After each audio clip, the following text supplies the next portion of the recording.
Welcome to Kalagurugampa and welcome to Varanasi vlogs.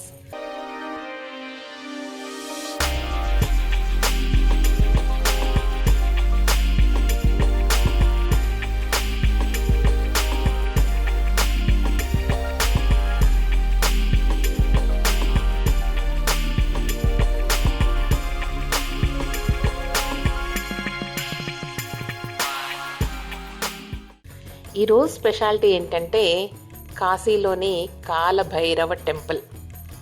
ఖచ్చితంగా వెళ్ళాల్సిన temple, ఎందుకంటే కాశీకి వచ్చినట్టుగా స్వామికి సాక్ష్యం చెప్పేది ఈ దేవుడే కాబట్టి అక్కడికి వెళ్ళి ఫస్ట్ ఆఫ్ ఆల్ మనము అటెండెన్స్ వేసుకోవాలన్నమాట. మేము వచ్చినాం హాయ్ అని చెప్పాలి కంపల్సరీ, ఎవరు మిస్ చేయొద్దు. అది చేయలేదనుకోండి విశ్వనాథుడు అంటే మన శివయ్యకు తెలియదంటే మనం వచ్చిన సంగతి. అంటే ఇప్పుడున్నట్టు కూడా అప్పుడు కూడా అంటే అన్నిటికీ సాక్ష్యాలు అన్నట్టు దీని కూడా సాక్ష్యం ఉండాలన్నమాట మనకు.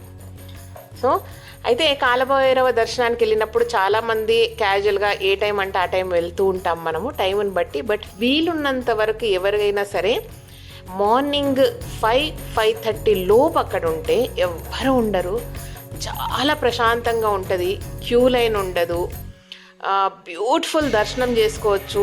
అసలు ఆ వెదర్కు ఆ టైమింగ్కు అద్భుతంగా ఉంటుంది లోపల కూడా. ఇంకొక విషయం సీక్రెట్ ఏంటంటే లోపలికి వెళ్ళాక మనం గర్భగుడిలోకి 100% వెళ్ళొచ్చండి. అంటే లోపల గర్భగుడిలో ఉన్నవాళ్ళు వాళ్ళెవరో విఐపీలు లేదంటే ఎవరో మన అంటే పెద్దవాళ్ళు ఎవరో వెళ్తారు అనుకోదు. ఎవరైనా సరే పూజారులకు మేము వెళ్తాం లోపలికంటే వాళ్ళు కొంచెం ఎక్స్పెక్ట్ చేస్తారు, అది ఇచ్చేస్తే సరిపోతుంది అనమాట మనకు. ఓకేనా?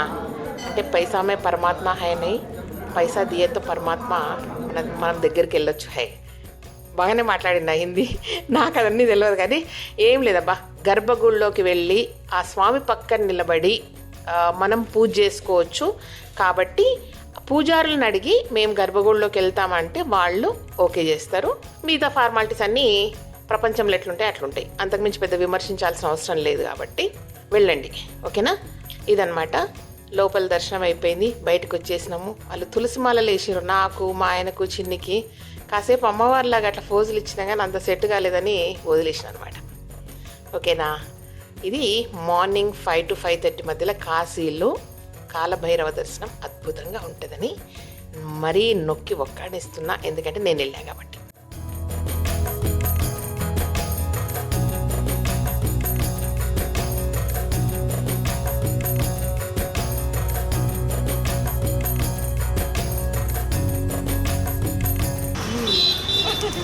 జరుగుతుందని సింబాలిక్గా చూపిస్తుంది.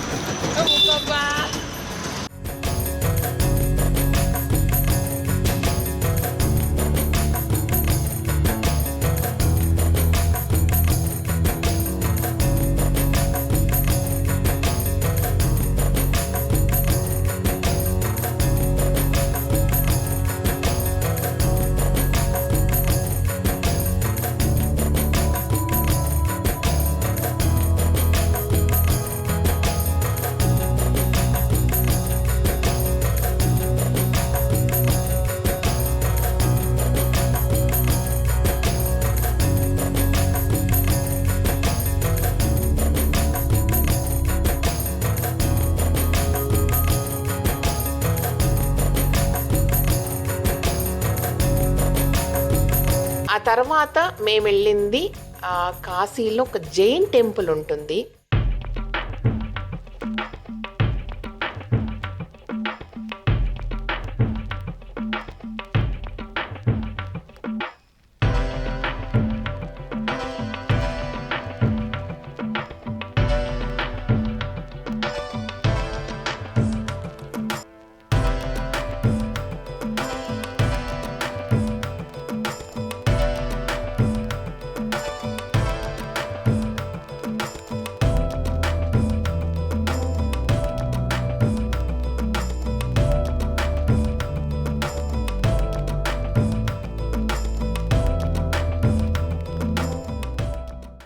చాలా చాలా బాగుంటుంది. అది కూడా శాండ్ దాంతో కట్టారు కాబట్టి ఆర్కిటెక్చర్ చాలా బాగుంటుంది. లోపలికి పోతే చాలా పీస్ఫుల్గా ఉంటుంది. చాలామందికి తెలియదు ఇది, నియర్ బై అక్కడ ఒక కేరళ కెఫే అని ఉంటుంది, అక్కడ నుంచి జస్ట్ వాకింగ్ డిస్టెన్స్లోనే వెళ్ళాం మేము.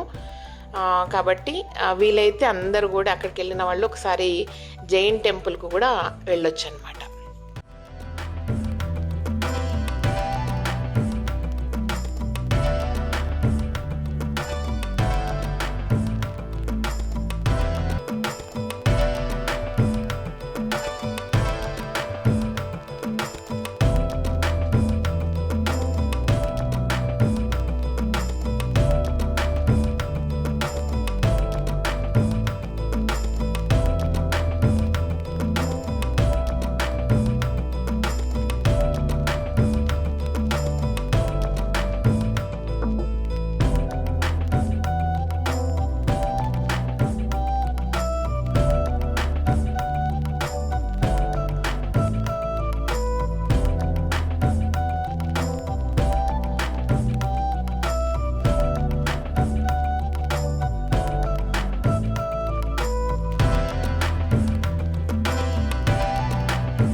ఇంకొక ముఖ్యమైన విషయం, కాశీలోని నమో ఘాట్ వెరీ రీసెంట్గా డెవలప్ చేసిన ఘాట్ అది.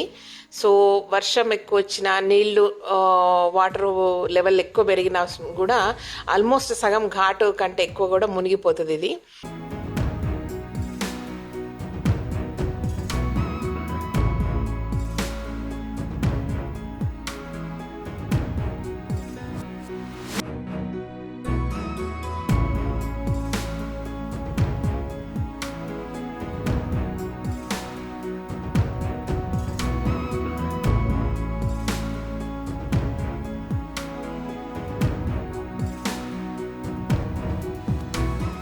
అక్కడ స్పెషల్గా ఇట్లా అంటే దండం పెట్టుకున్నట్టు 3 చేతులు ఉంటాయి, 4వ చేతి మనది కలవచ్చు.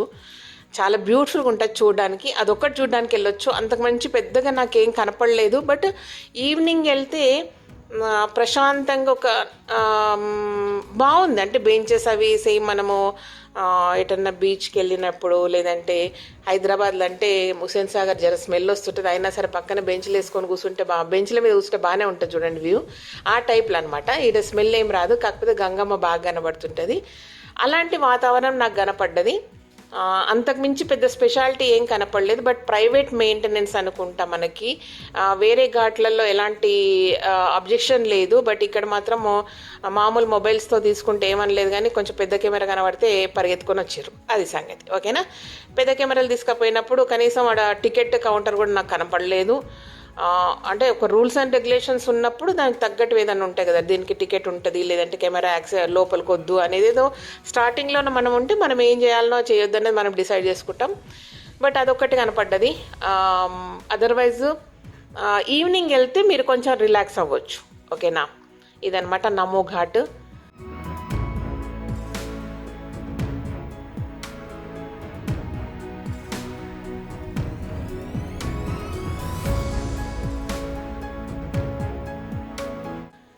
ఇది ఈరోజటి ఎపిసోడు.